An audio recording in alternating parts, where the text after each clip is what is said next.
Lilamrita. We are did we finish? We didn't. Okay. We are in here in Prabhupada is in LA temple.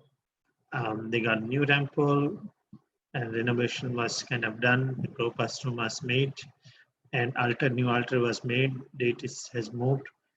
Nice garden was made. And Prabhupada feels happy. He remembers his house, home, mother's house. And I think this is the place we left, right?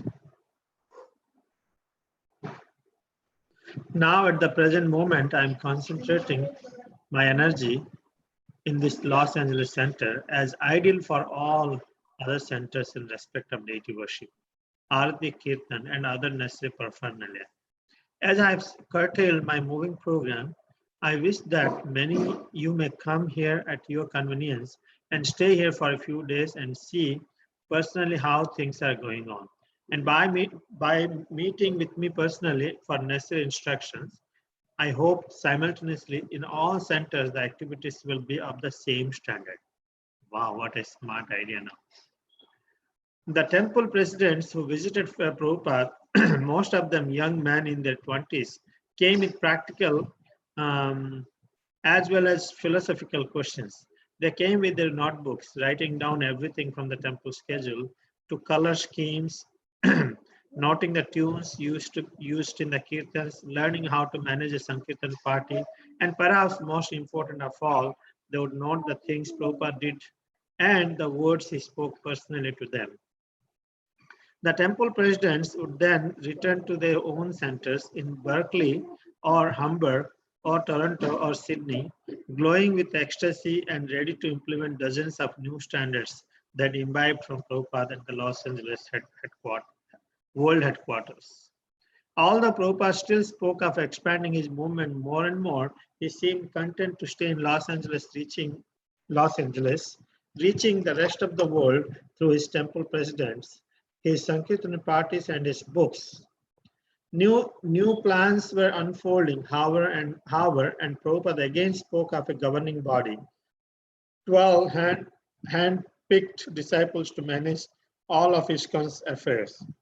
He also spoke of initiating more sannyasis and taking them with him to India to train as itinerant preachers. And to ensure that his books were regularly and properly printed, he wanted to form a special committee in charge of book publication. Sometimes managing his worldwide religious movement, sometimes leading the growing group of devotees in chanting Sanskrit mantras in the Los Angeles temple, and sometimes sitting alone and translating in the pre-dawn hours.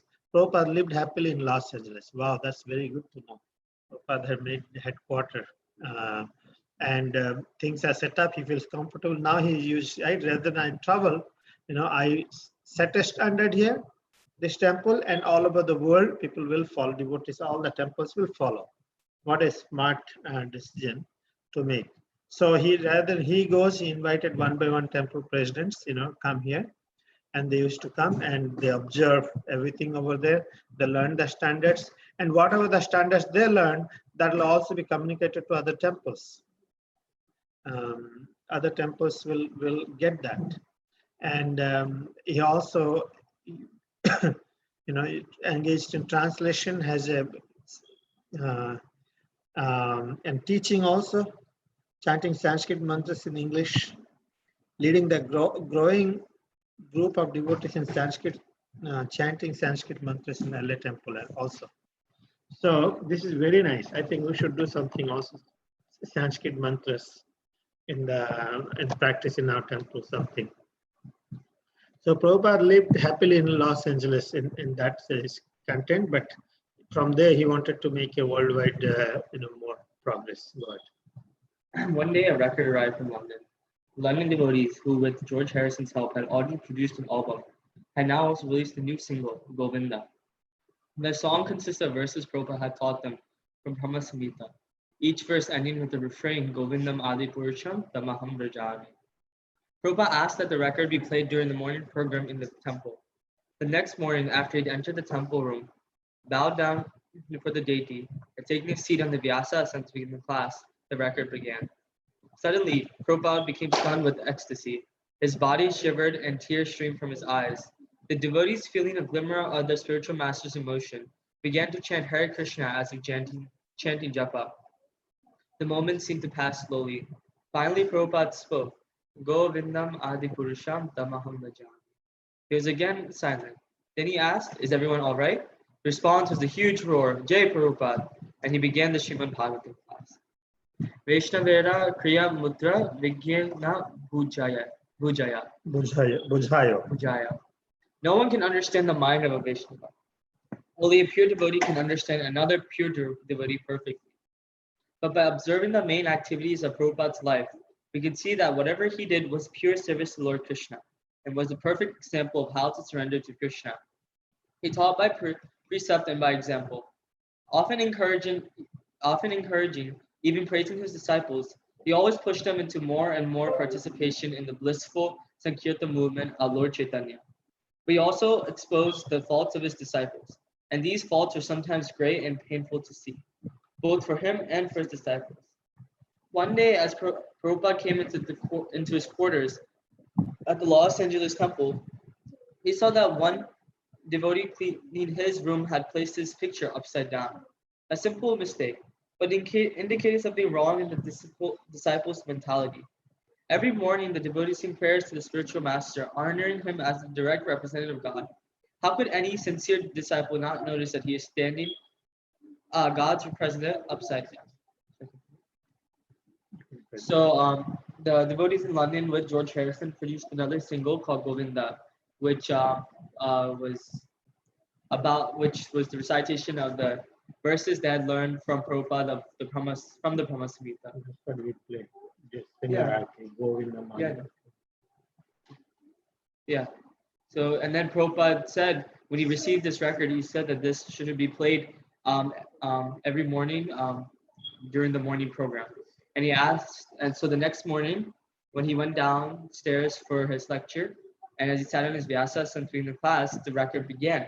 And Prabhupada was suddenly stunned by ecstasy. And his body was shivering, his tears streaming from his eyes, and the devotees were feeling that same type of emotion from watching and observing their spiritual master. And they all began to chant Hare Krishna. Then, as after moments passed by, Prabhupada spoke, Govindam Adi Purusham Tamaham Bhajami. He again became silent. And then he asked if everyone was all right, and they all responded with a huge roar of Jai Prabhupada. And then he began the class. You want to say this? You can explain. So the one verse, which is Vaishnavera Kriya Mudra Vigyana Bhujayo, is Bhujaya.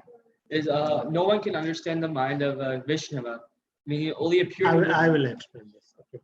So Vaishnava Kriya Mudra Vigyana Bhujaya means, it's we can understand someone's heart, but no one. It's not easy to understand a devotee's heart, because in the devotee's heart Krishna resides, and it's very hard what they're thinking, what they're always contemplating, in service to Lord Krishna. It's not very easy to understand. It's very confidential.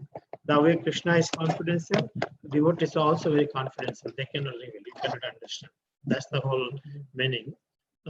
But by observing the main activities of Prabhupada, we can see that whatever he did was a pure service to Lord Krishna, and was a perfect example of how to surrender to Krishna. So he taught by example, encouraging to devote disciples to take more and more. So basically, we see that the devotees were taking a lot of responsibility here. Devotees are taking a lot of responsibility, and that's the way it's supposed to be. And he was encouraging them. At the same time, it's his duty to correct them, because as a spiritual master who doesn't correct, he's not a spiritual master. So one should not get offended because of this. One should accept the instructions of the spiritual master without any hesitation. So then he finds that, here's a simple example. How you know the sincerity of a person from his activities, from the disciples' activities. Well, he finds that somehow the person has kept the Prabhupada's picture, the spiritual master's picture, upside down. Well, how is it possible that somebody can put an upside down and not observe? That shows, these activities shows the symptoms, the characteristic of a person. So Prabhupada observed this shows that you're saying God is spiritual master is a representative of the God. Every morning you offer, but in your heart it is not like that. And disciples, sincere disciples, not notice that he is standing God's representative upside down. So these are small things. While practicing bhakti, we must be observing. We must be observant of those things. Actually, this is very nice things to learn. We cannot be negligent. We cannot be kind of acting like a casually. Anyway, what?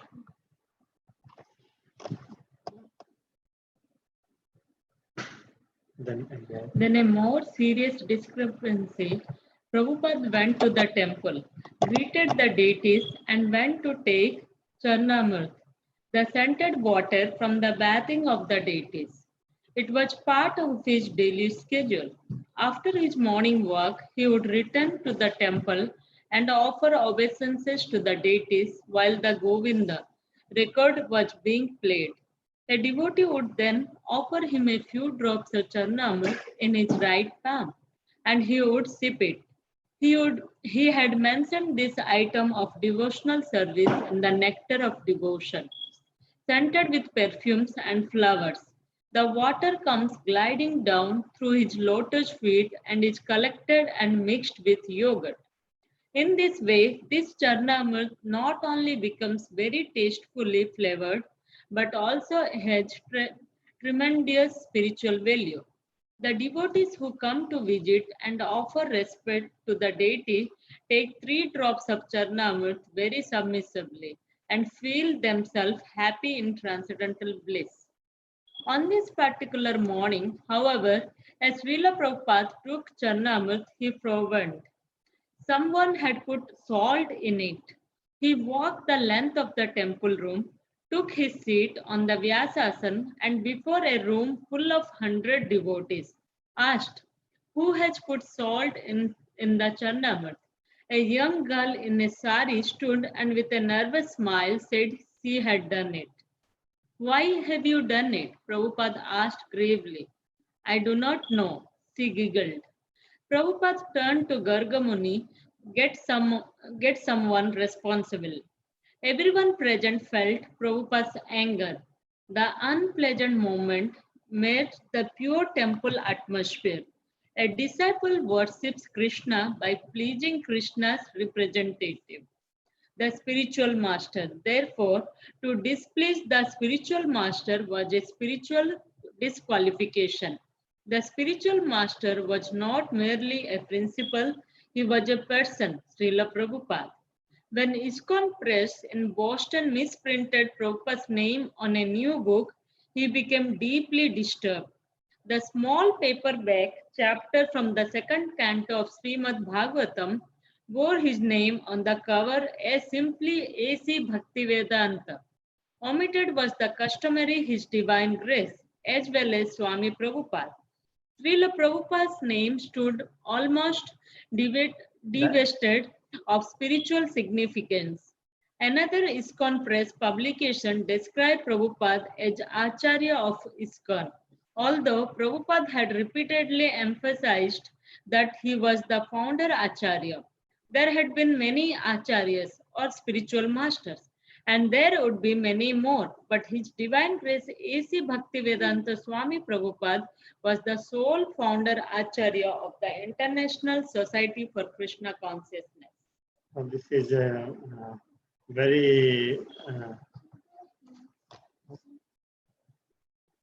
a very important situation here.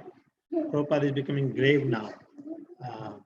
Now, Akala Mrityaharanam Sarvavyadi Vinasakam Vishnu Padatakam Prita Sirsa Dharayami Aham.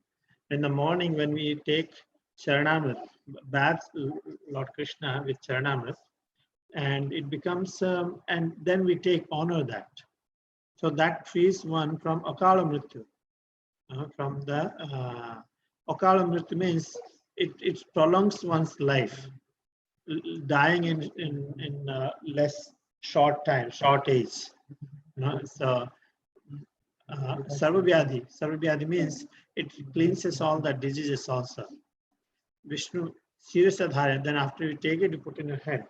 And somehow you're supposed to bath Krishna with all this perfumed waters, rose water and Charanamrit, Panchamrit, you do, yogurt and honey, all these things. And Prabhupada, to his surprise, he finds that there's salt in it. And we also had this, in two Janmashtamis, the salt we put by mistake was put. It is very bad. And Prabhupada was, who did it? He said the Vyasas, and he said, who put the salt in it? And interestingly, the lady, she stands, she smiled, why have you done it? When he asked, he said, I don't know. I know. She's laughing. I don't know. So Prabhupada said it doesn't work like that. He said, get someone responsible. Because, and now Mr. Sursai Maharaj says that the whole atmosphere become a little sad and tense. People haven't seen Prabhupada getting that upset. Now here is Prabhupada, Sursai Maharaj says that whole thing is to understand, to satisfy the spiritual master. It was not merely a principle, he was a person, and you need to satisfy. And that is very important for the spiritualist practice. And at the same time, Prabhupada is very, very particular to have his name properly. He's not, because he knew that what is going to happen in the future. It's not like we discussed this in part of our course. He knew that what is going to happen. And then he wanted to make sure that his name in ISKCON websites, in ISKCON books and everything, founder Acharya, his Divine Grace A.C. Bhaktivedanta Swami Prabhupada, as a founder Acharya has to be mentioned. Founder Acharya of International Society of Krishna Consciousness. This is the standard template has to be there. But still they did mistake. Prabhupada wanted to make sure that these are not small things, errors. Because Prabhupada is a visionary and he knows what is he doing. And because of that, there's still harmony and still going on. We are united because of his correcting those mistakes. Now devotees are realizing and how it is important. Okay, second you can read. To make matters worse, when Prabhupada first opened the new Bhagavatam chapter, the binding cracked and the pages fell out. Prabhupada glowered. The devotees in Boston, hearing of Prabhupada's anger, knew at once that their mistake in misprinting Srila Prabhupada's name was a serious oversight. Minimizing the spiritual master's position was a grave offense, and they had even published the offense. The serious implications were difficult for the devotees to face, and they knew they would have to rectify their mentality before they could make spiritual progress. Prabhupada criticized the mentality behind these mistakes, and his criticisms were instructive to his disciples. Unless he instructed them about the absolute position of the spiritual master, how would they learn? At the beginning of the Srimad Bhagavatam class one morning, Prabhupada called on one of the women devotees, Nandarani. She stood respectfully. Do you chant 16 rounds every day? Well, I try to, Prabhupada. This is the problem, Prabhupada said, turning to the temple president. If Nandarani, one of the senior responsible women, wasn't chanting regularly, then certainly the new women under her weren't either. This was the manager's fault. Prabhupada had praised and encouraged his disciples for laboring hard to renovate the temple and for going out daily into the streets to chant and distribute magazines. But for a devotee to not chant the prescribed rounds was to neglect the most important instruction. What Nandarani hadn't said was that the temple authorities had told her that chanting all her 16 rounds was unnecessary as long as she worked. They had told her this, even though Prabhupada clearly instructed his disciples that at initiation to always chant at least 16 rounds daily. Then another incident. During the morning class, Prabhupada was discussing Sarvabhauma Bhattacharya, an associate of Lord Chaitanya. Looking among the devotees, he asked, who can tell who is Sarvabhauma Bhattacharya? No one spoke. Prabhupada waited. None of you can tell me who is Sarvabhauma Bhattacharya? He asked. One girl raised her hand. she had read something about him. That was all. Aren't you ashamed? Prabhupada looked at the men. You should be the leaders. If the men cannot advance, then the women cannot advance. You must be Brahmanas, then your wives will be Brahmanas. But if you are not Brahmanas, then what can they do? Without improving their chanting and without reading Krishna conscious literature, Prabhupada said they would never attain the purity necessary for preaching Lord Chaitanya's message. So here, the devotees in Boston, basically, there was another mistake where they, Prabhupada opened the new book for Bhagavatam and the binding cracked and the pages fell out, and Prabhupada became very angry. The devotees, once they came to know of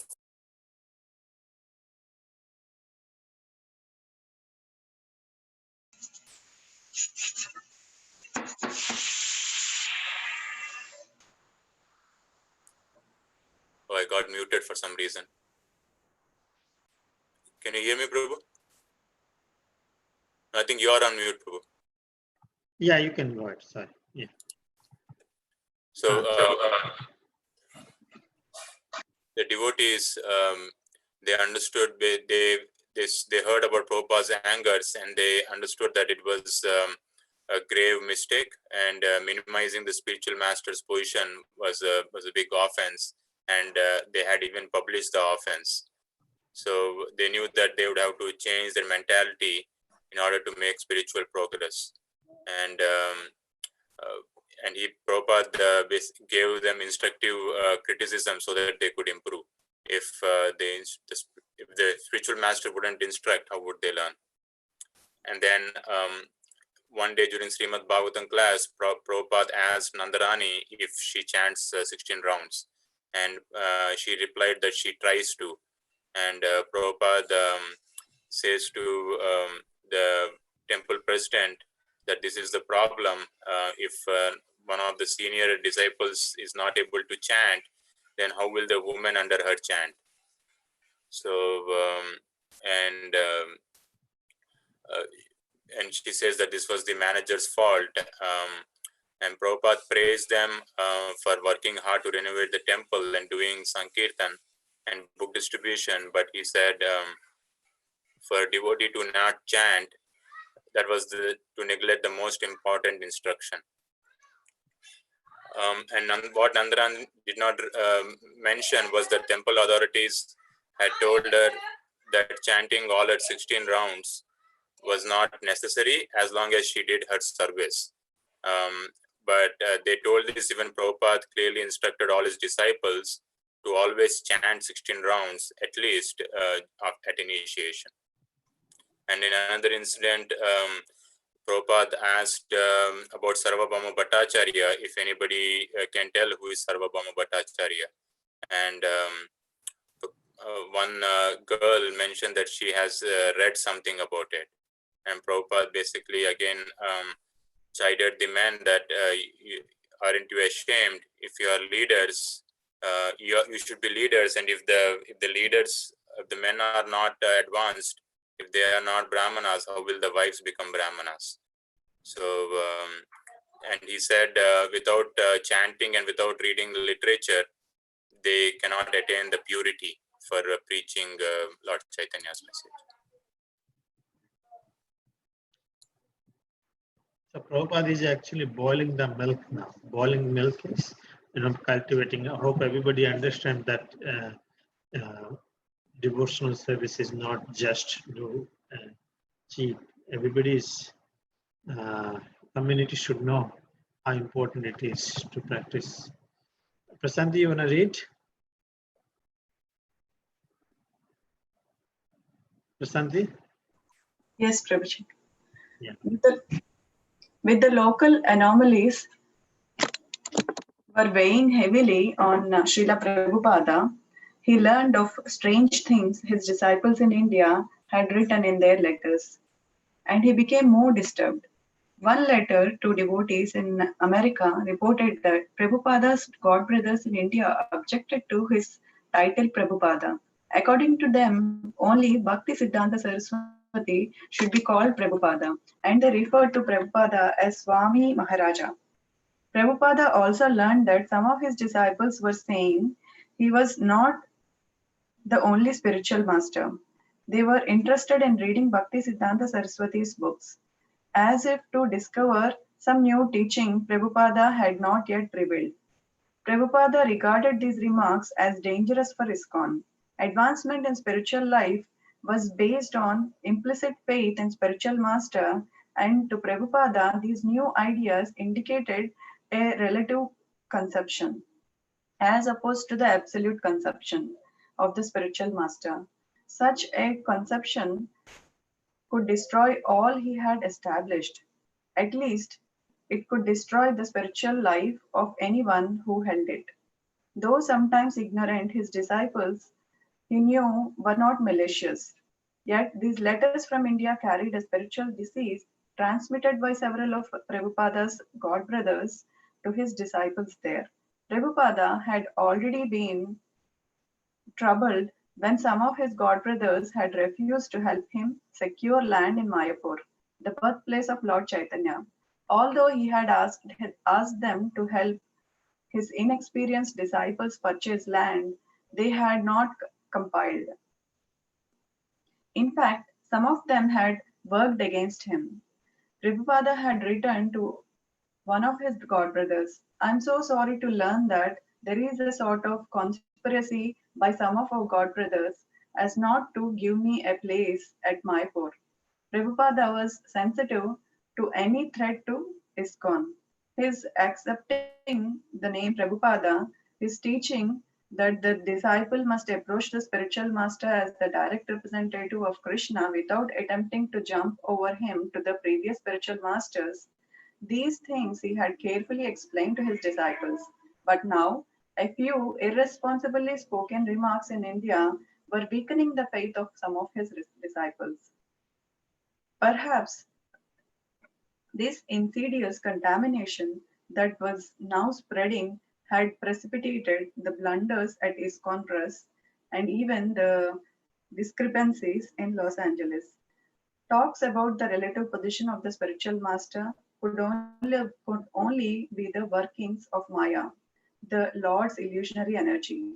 Maya was attempting to bewilder the devotees of ISKCON. That was her job, to lead the conditioned souls away from Krishna's service.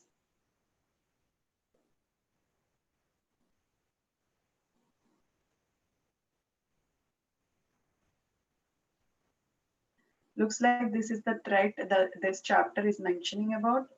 So Prabhupada got some letters from India and he was very disturbed. The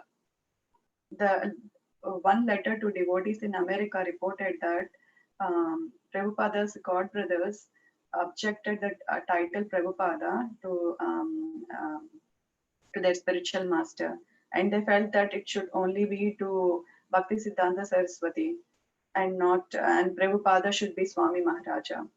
And they were interested in, based on these, they started reading about Bhakti Siddhanta Saraswati's books to discover more teachings that Prabhupada had not revealed.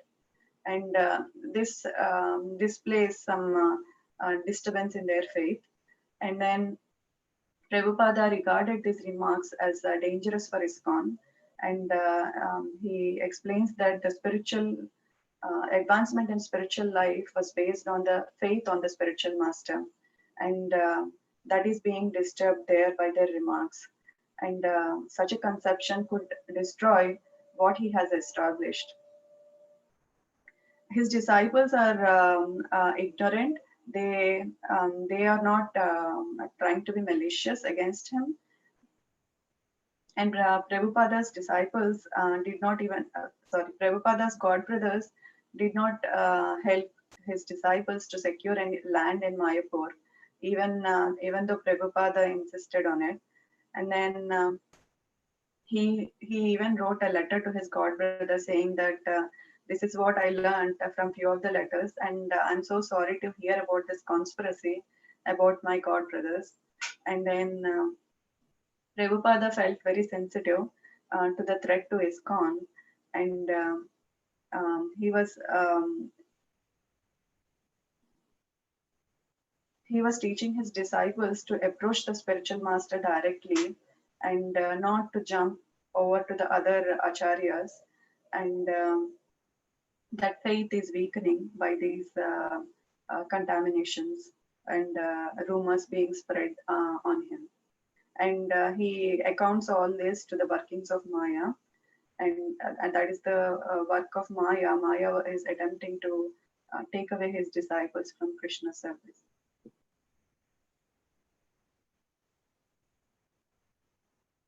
Thank you.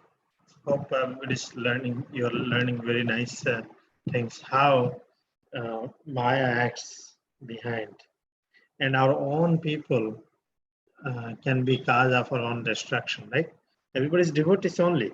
They're no threat from outside, but still it is coming from the God brothers, and they are become envious of the progress. They won't let Prabhupada get the land, and that's naturally fine in this world. Actually, what can I do? The recent events began to hamper Prabhupada's writing. He had been working quickly in Los Angeles and had recently finished the second and final volume of Krishna. And on the very tape on which he had dictated the last chapter of Krishna, he had immediately begun a summary of the 11th canto of Srimad Bhagavatam. Gradually, however, his writing stopped. Karandara, Prabhupada's translating would require a great deal of concentration. He would have 2 or 3 of his big Bhagavatam volumes opened up, and sometimes a number of other small books, which he would refer to for something or other. He would sit wearing his glasses and speaking into his dictating machine, and he would be completely absorbed in reading. Sometimes he would make a brief note, that then look into one of his books, then open another book, turn back to another page, make a note, and then dictate. It required a great deal of concentration. I think that's why Prabhupada did most of it at night, after he would rise from his late evening nap.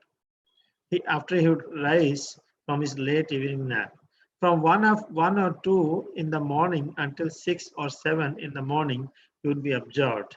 It was quiet at that time, and he could become absorbed. Can you believe 6 hours, 5-6 hours, sit and constantly translate and work on it and dictate. Not only that, because he's referring all the Acharya's commentaries and everything, and giving his own commentary and translation. But when Prabhupada became disturbed about the problems in ISKCON, it inhibited his work. He was spending his time discussing with visiting devotees or myself or whoever was there. Then he would spend more time thinking matters over, pondering the problem, and he wouldn't be able to concentrate on his translating. These difficulties disturbed him, and he would think about them and say, I have not been able to concentrate. I have been thinking about this problem.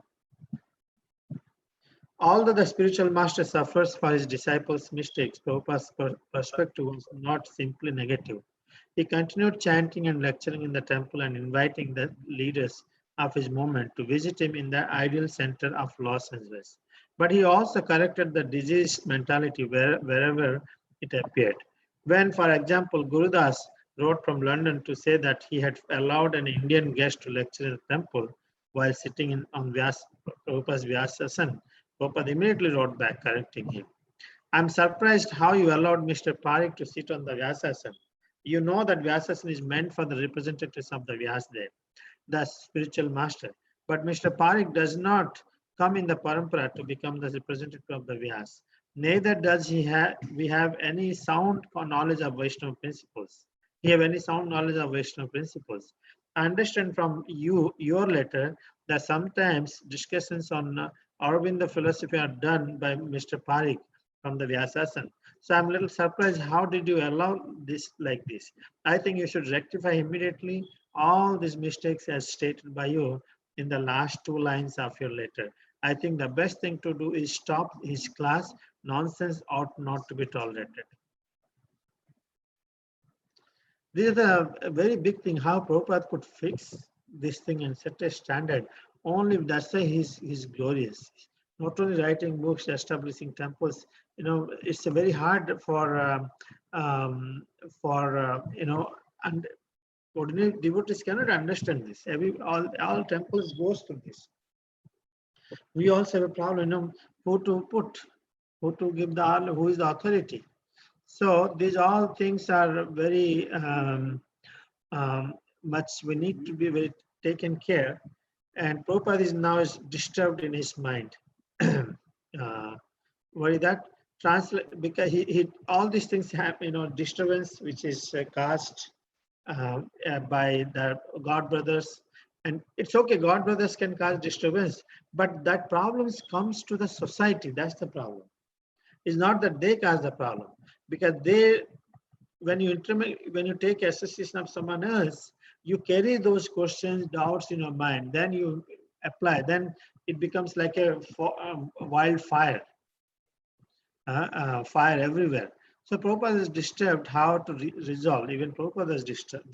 Can you believe? Yeah, it's a fact. So Karandra Prabhu writes that how Prabhupada writes in a deep. Of course, it's not an ordinary.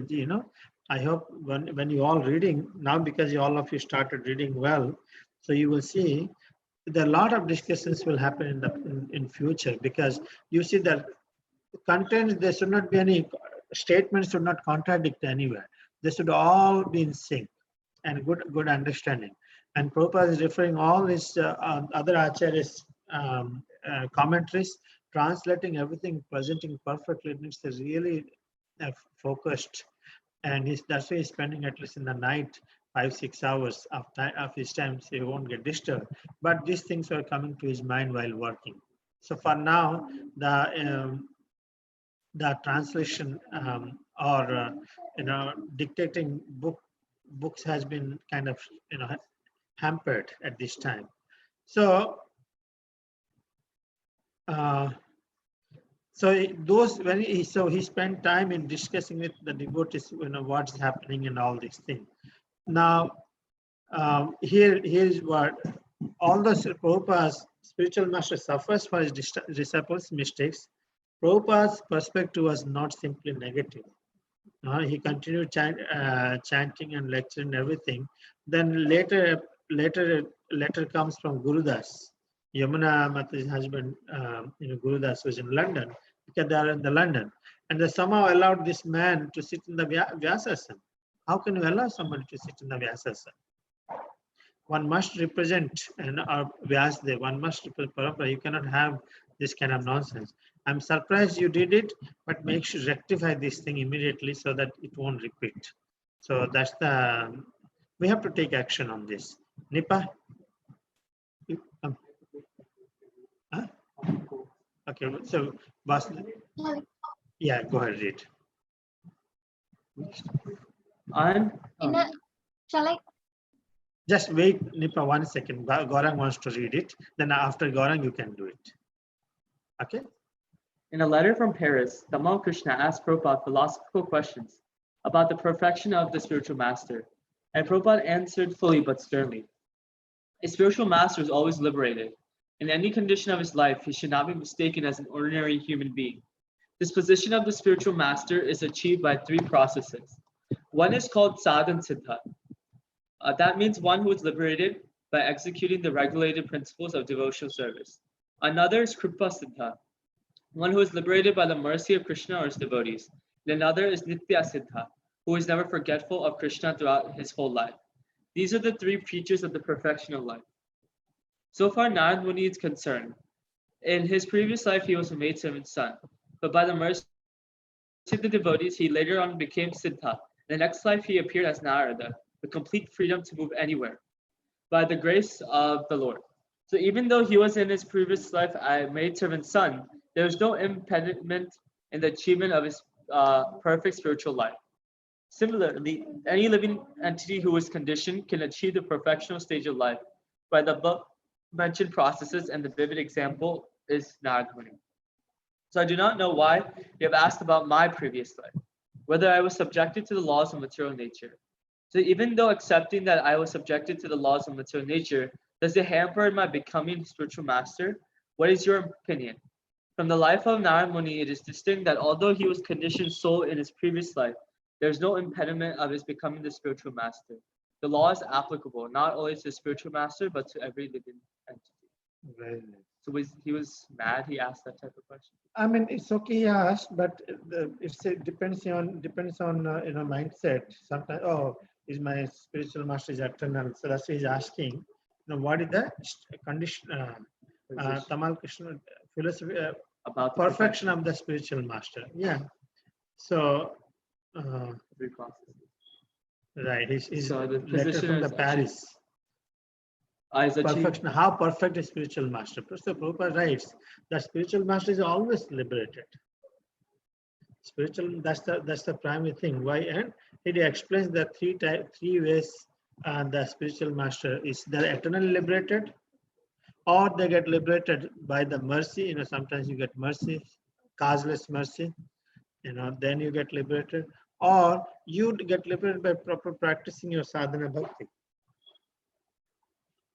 So in three ways you can do Kripa Siddha, Nitya Siddha, and Sadhana Siddha. So then he's giving example that Narad Muni was in previous life was a son of a maid servant, but he is leading in the spiritual master of the whole universe now actually. So it's not an hampering. It doesn't matter how one is. So I do not know why you asked my previous life, whether I was subject to the laws of material nature. So in my opinion, from life of Narad Muni, it is distinct that although he was a conditioned soul in his previous life, there is no impediment of his becoming spiritual master. The law is applicable not only to the spiritual master, but to every living entity.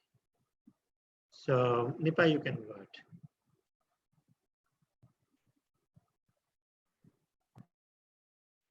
So far, I'm concerned, I cannot say what I was in my previous life, but one great astrologer calculated that I was previously a physician and my life was sinless. Besides that, to corroborate the statement of Bhagavad Gita, Suchinam Srimatam Gehe Yoga Brashta Vijayate, which means an unfinished yogi takes birth in rich family or born of sushi or pious father. By the grace of Krishna, I got the two opportunities in the present life to be born of a pious father and brought up in one of the richest aristocratic family of Calcutta, Kashinatha Mulik. The Radha Krishna deity in this family called me to meet him, and therefore, last time when I was in Calcutta, I stayed in that temple along with my American disciples. Although I had immense opportunities to indulge in the four principles of simple life because I was connected with a very aristocratic family, Krishna always saved me, and throughout my life, I do not know what is illicit sex, intoxication, meat eating, or gambling. So far, my present life is concerned, I do not remember any part of my life when I was forgetful of Krishna. Prabhupada thought some of his leaders had become entangled in ISKCON management and were trying to gain control for themselves. In the classes, he would speak of this only indirectly, as he had when he had exposed that the devotees weren't chanting and reading enough. Consequently, most devotees were unaware of Prabhupada's anxiety, but occasionally, while sitting in his room or in the garden, Prabhupada would express his concern. He wanted his disciples to manage ISKCON, but to do so, they must be pure. Only then would he be able to concentrate on writing books. In June, he wrote to Brahmananda. Now, my desire is that I completely devote my time in the matter of writing and translating books. An arrangement should now be done that our society be managed automatically. I think we should have a central governing body for dealing with important matters. I have already talked with Gargamuni about this. So if you come back by the Rath Yatra festival, we can have preliminary meeting at San Francisco in this connection.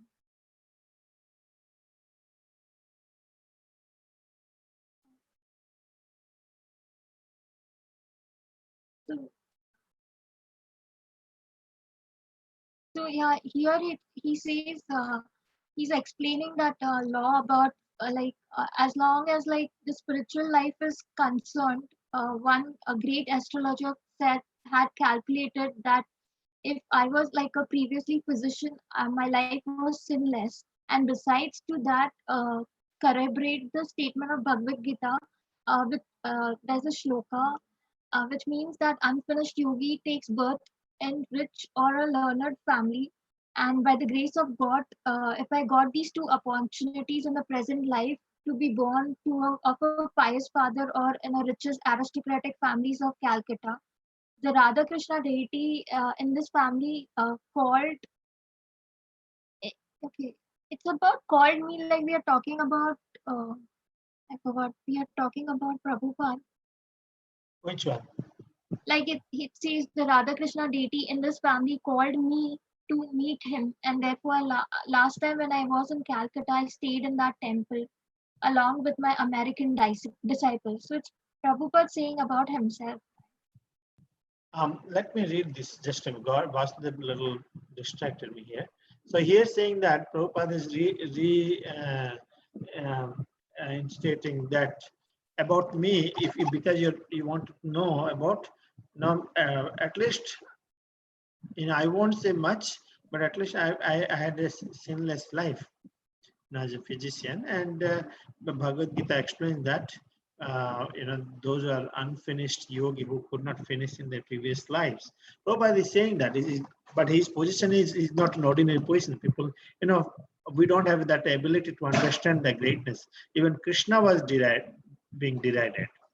So here he's saying that, okay, if you're saying any question, Suchinam Srimatam Gehe Yoga Vrashta Abhijayate.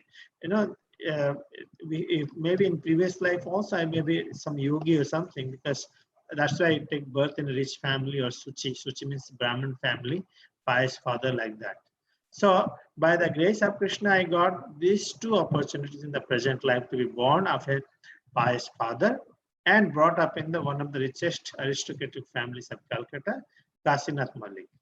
The Radha Krishna deity in this family, because they have installed the Radha Krishna deity. This family is Malik family, Radha Govind temple, right? The Radha Krishna deity in this family called me to meet him.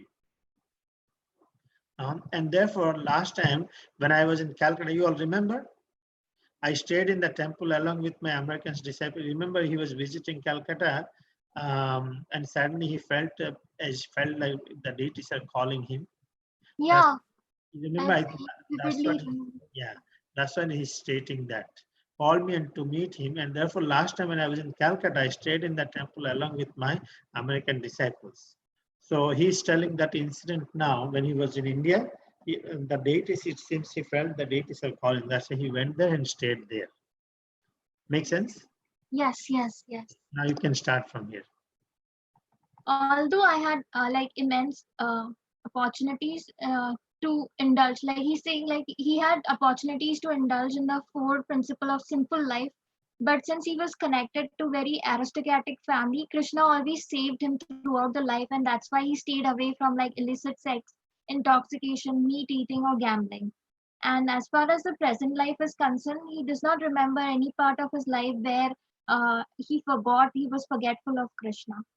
And then in the next paragraph, it says Prabhupada thought that some of us leaders like had become entangled in the ISKCON management, and they were trying to gain control. And he would speak in the classes of this only indirectly, as he had when he had exposed that devotees were not chanting enough and they were not reading enough. So he would indirectly remind them that uh, they are more into gaining control for the ISKCON management. Consequently, more devotees were unaware of the Prabhupada's anxiety at the same time. But while sitting in his room or in the garden, Prabhupada occasionally would express his concern.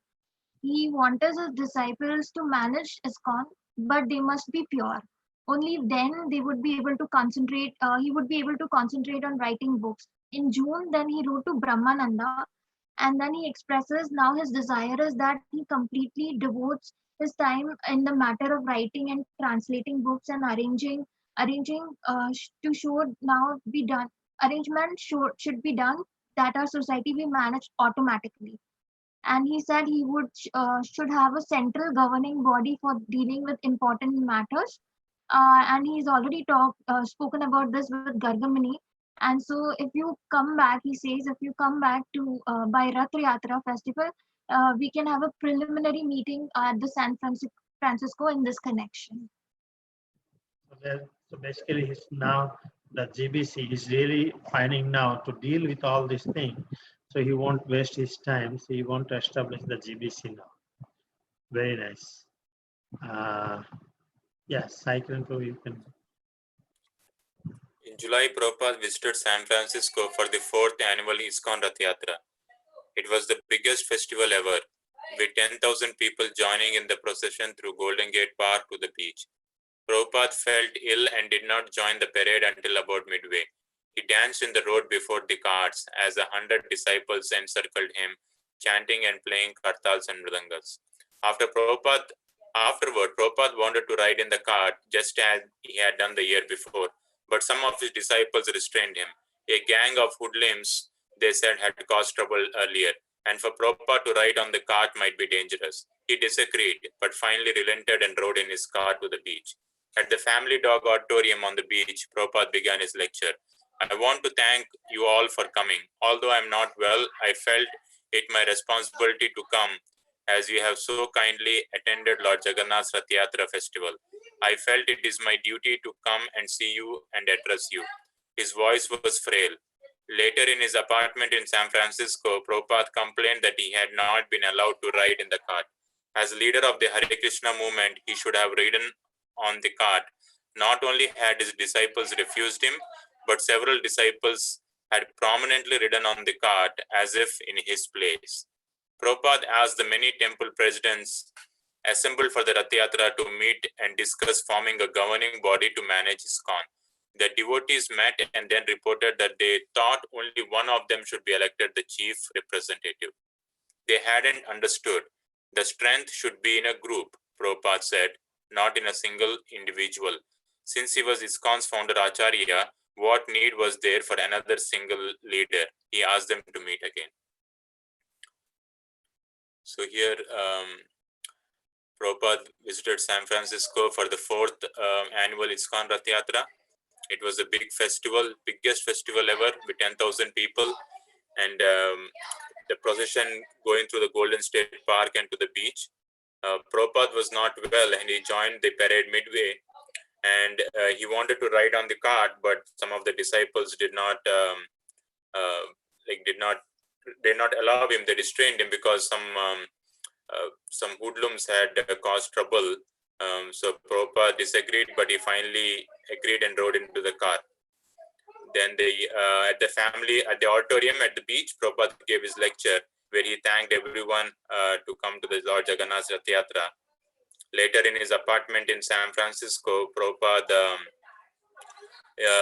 he complained to some of the leaders that he was not being allowed to ride in the cart, and also he mentions that the disciples refused him, and disciples had prominently ridden on the cart as if it is in his place. Then Prabhupada asked the temple presidents to meet and discuss about forming a GBC. Prabhu, if you can come down a little bit. And then the devotees came back and said only one of them could be elected the chief representative. They did not understand what Prabhupada wanted them to do. He said the strength should be in a group, not in an individual. And also if as the founder Acharya, if Prabhupada is there, why was there a need for another single leader? He asked them to meet again.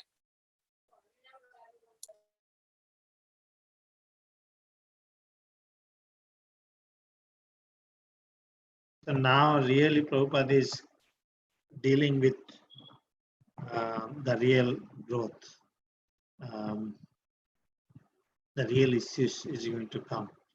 It's not there, more and more is going to come. Anyway, how Prabhupada could finish this, deal with this. Prasant, you can read.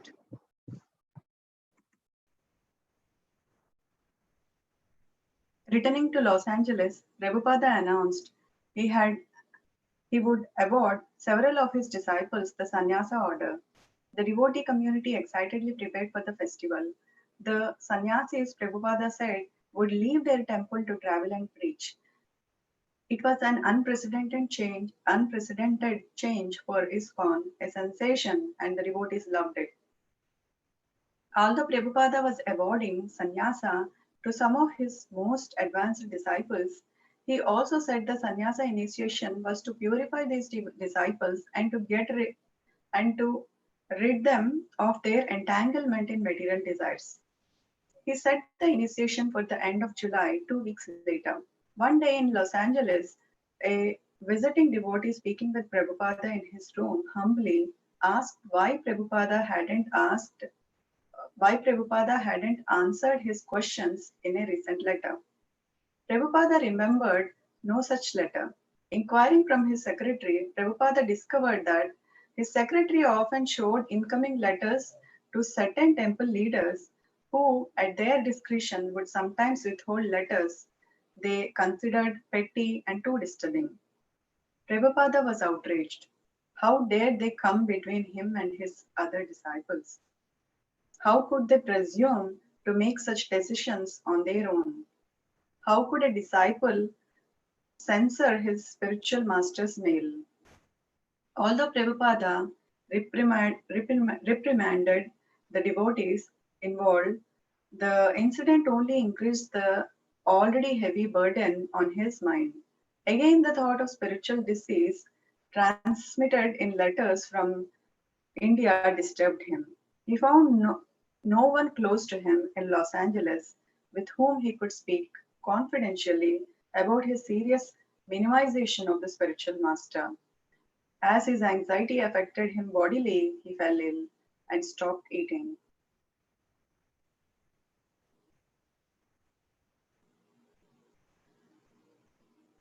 Prabhupada returned to Los Angeles and he announced that he wants to give sannyasa order to several of his disciples.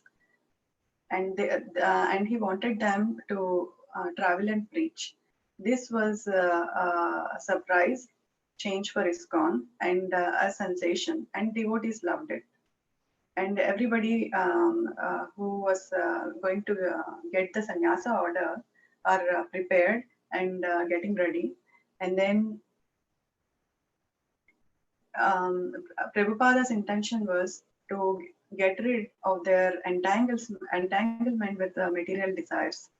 So that was the motivation for giving them sannyasa. And he set the initiation for the end of July. And one visitor asked Prabhupada humbly why he hadn't replied for his letter. And Prabhupada remembered no such letter. And later he came to know that some of the disciples are screening his letters, thinking that they were too petty and disturbing to Prabhupada. Prabhupada was outraged, and he was angry that the disciples were doing a censor on his spiritual master's mail. And then the incident added to the heavy burden he is already carrying. He found no one close to talk in Los Angeles to speak something in confidence, and that affected his body. He fell ill and he stopped eating. Yeah, that's the challenge. That's the challenge happens when disciples are not qualified and when not mature. This is what, in our movement, I hope some handful of devotees remain strong. And I think I need to start writing now emails to a group of people. We cannot practice whimsically, bhakti. No, I can join, I can do, it doesn't happen like that. We will never grow that kind of mentality. We can see the, falling of devotees also. Karandara, let me read this. Karandara, I had heard some things, but in the spirit of going on, it had all been glossed over. And Prabhupada didn't talk much about it either. One time though,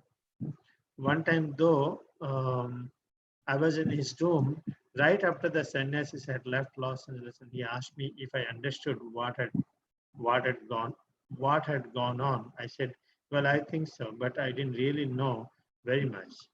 At the time of the devotees who were going out on Sankirtan were in the alleyway chanting, and Prabhupada was at his desk. Hearing the Kirtan, he turned back, looking in the direction of the devotees below his window and smiled. Then he turned to me. They are innocent, he said. Do not involve them in this business. Karandra still didn't understand, and he wondered what not to involve them in. He did not know, however, that a shadow was hanging over the heads of the sannyasis. A shadow was hanging over the heads of the sannyasis. Prabhupada requested 3 trusted disciples to come be with him in Los Angeles. Rupanuga, I was in Buffalo, and the phone rang. Someone called. Someone said, Srila Prabhupada is on the phone. I said, what? You're kidding. It wasn't Srila Prabhupada, but it was his servant, Devananda. Devananda said, Srila Prabhupada wants you to come to Los Angeles. I said, what's wrong? He said, well, he doesn't want. Then he said, Srila Prabhupada wants to talk about it now. And so Srila Prabhupada got on the phone, and as soon as I heard him on the line, I paid my obeisances. Then I said, Srila Prabhupada, what's wrong? He said, you didn't know I was ill? I said, no. He said, you should come immediately. Then I said, oh, Srila Prabhupada, let me speak to Devanand. I didn't know what was going on. So I asked Devanand, tell me what's going on. Then he said, Srila Prabhupada said he will talk to you when you come. He will explain everything. Bhagavan Das, one day after coming back from Sankirtan, I received a call from Rupanuga, who told me he was on his way to Los Angeles, having received a call from Prabhupada that there was some disturbance there. He couldn't tell me more, but he said he would call me when he returned. This set my mind reeling, Bhagavan Das is saying. This set my mind reeling. I sat in the chair, hot and sweaty, after coming back from Sankirtan, my mind absorbed in thinking of Prabhupada and what could be going on. I called Los Angeles to talk to Prabhupada's secretary, Devananda, who told me that he couldn't really say anything at that point. I was hoping somehow or other I could get more information of the situation. But after waiting some time, I went in to take my shower. I was in the shower, then all of a sudden someone banged on the door. Prabhupada is on the telephone. He wants to speak with you. I was sure there was some misunderstanding. How is it possible that the spiritual master could be on the telephone? Anyway, I ran out of the shower, all wet, and picked up the telephone and said hello. There was a long pause. Then all of a sudden I heard Srila Prabhupada's voice on the other end. Bhagavan Das, yes, I said, Srila Prabhupada, please accept my humble obeisance. How can I serve you? I was completely stunned. Then Prabhupada's voice came slowly on the phone. There are many things that you will do, but the first thing is that you must come here immediately, I said. Of course, Srila Prabhupada, I will be there right away. And with that, now we both hung up. So now here Prabhupada's finds is a very important thing to address this ever growing trouble and all this thing happening. So he didn't have anyone to share much. Karandar seems like is a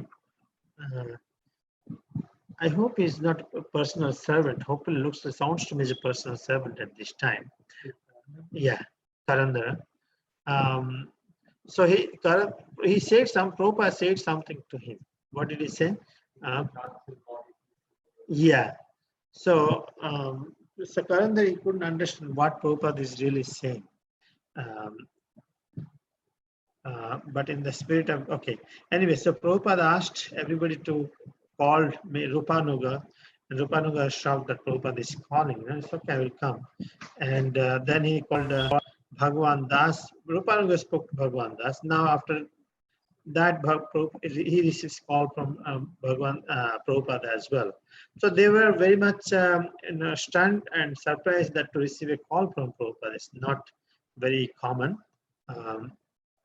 So they all started coming one by one immediately, looks like immediately. Maybe we can read tomorrow. Is it okay? This is becoming very tense now situation, and it's good that our devotees should hear and know all these things. Anyone wants to say something? Today we have the lowest 10 participants. Prabhuji, it seems in regards to the yesterday, when we were discussing about, you said like even in materialistic and spiritual life, you need someone's big person's support to grow easily. In regards to that continuation only. Yes, Can I? please. So it's like if you say that we need to grow easily, it becomes easier if we have the validation and support of some big and famous person.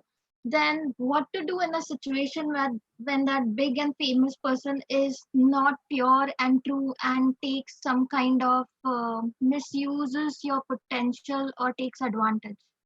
That's a very, very nice point you made it. See, remember, one thing is we don't use, Krishna says, somehow or other you need to engage. Idea is that Krishna doesn't need anyone help. He can, with just a fraction of time, he can change everyone's heart. Right?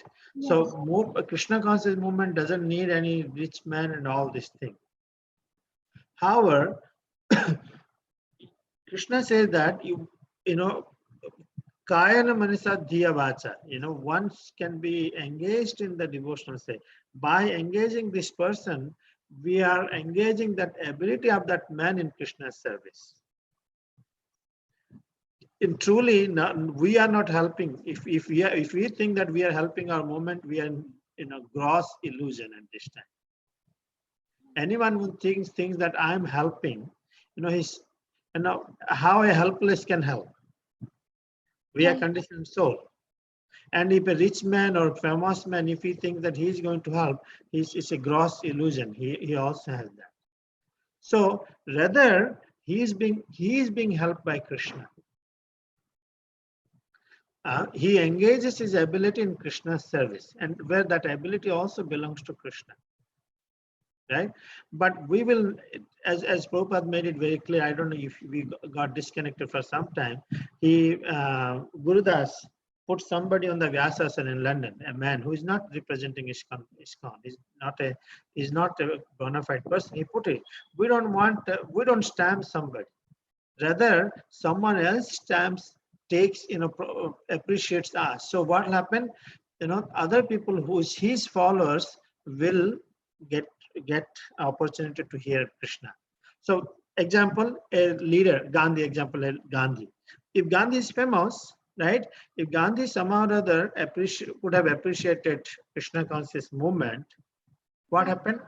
His followers would have taken the movement. So Gandhi would have got the spiritual credit for setting an example for his followers. Right. But if he doesn't do, then what happens?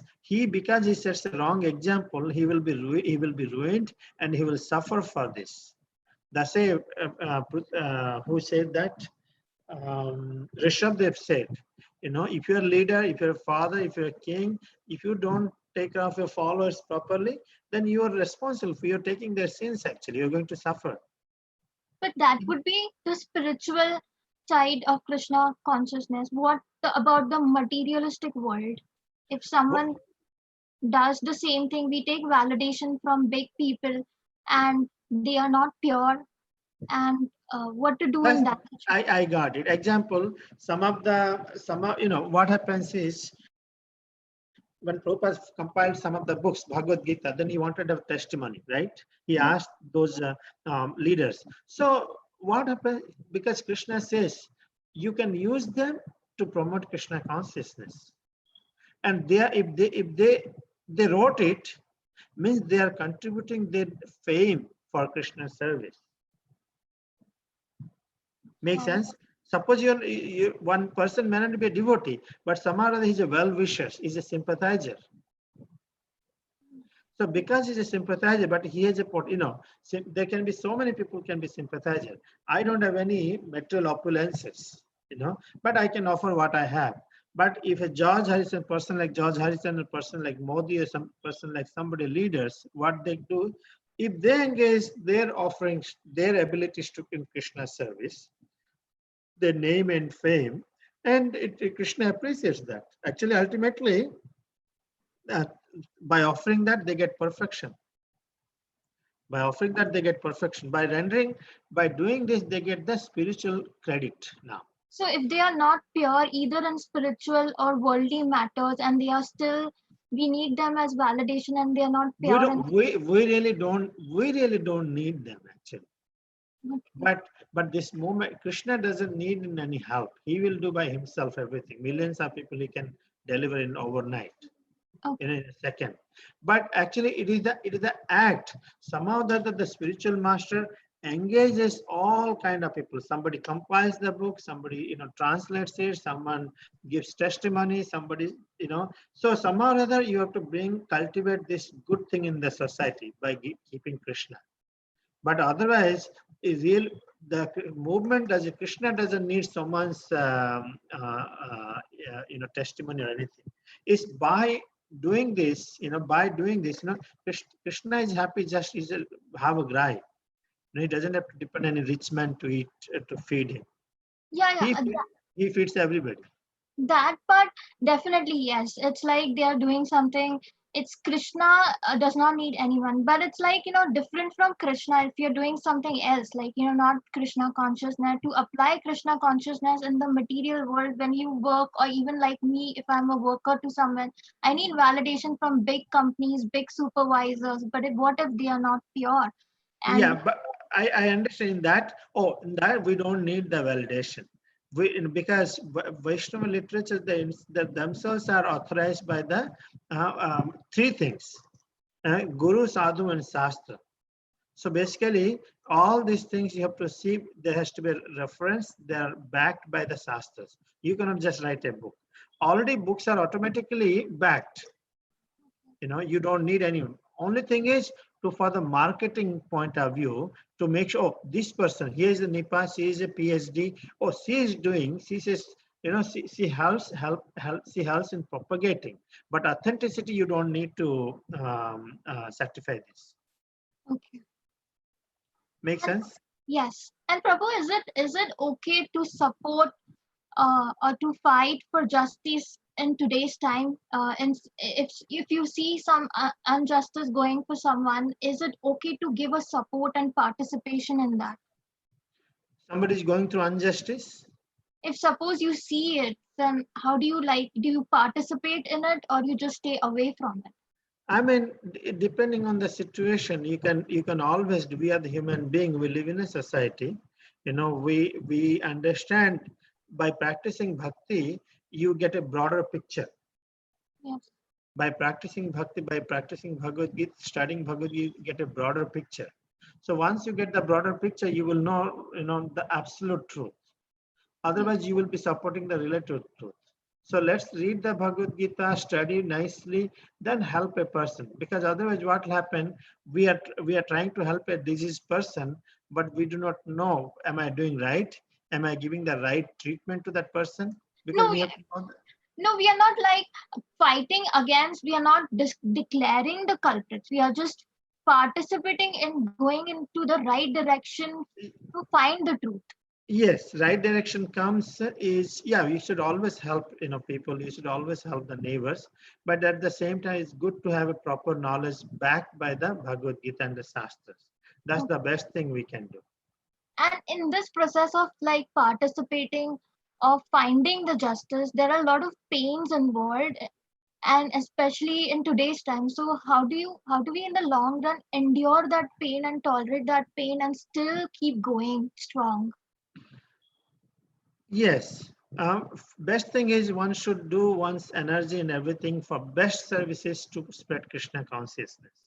And if you can do, you can take all and make all endeavors. But If it's not a Krishna conscious, there's no point giving your energy and everything, straining yourself. Does it make sense? First, yeah, we should work hard for spreading Krishna consciousness. That's okay. But otherwise, if it's not bringing an absolute, that's why you have to make your intelligence judgment. What is the best thing I should do, or consult the devotees or consult the shastras. Then you see, okay, is it worth spending my time in this? Make sense? So I think I getting text. I don't know. I can. Sorry.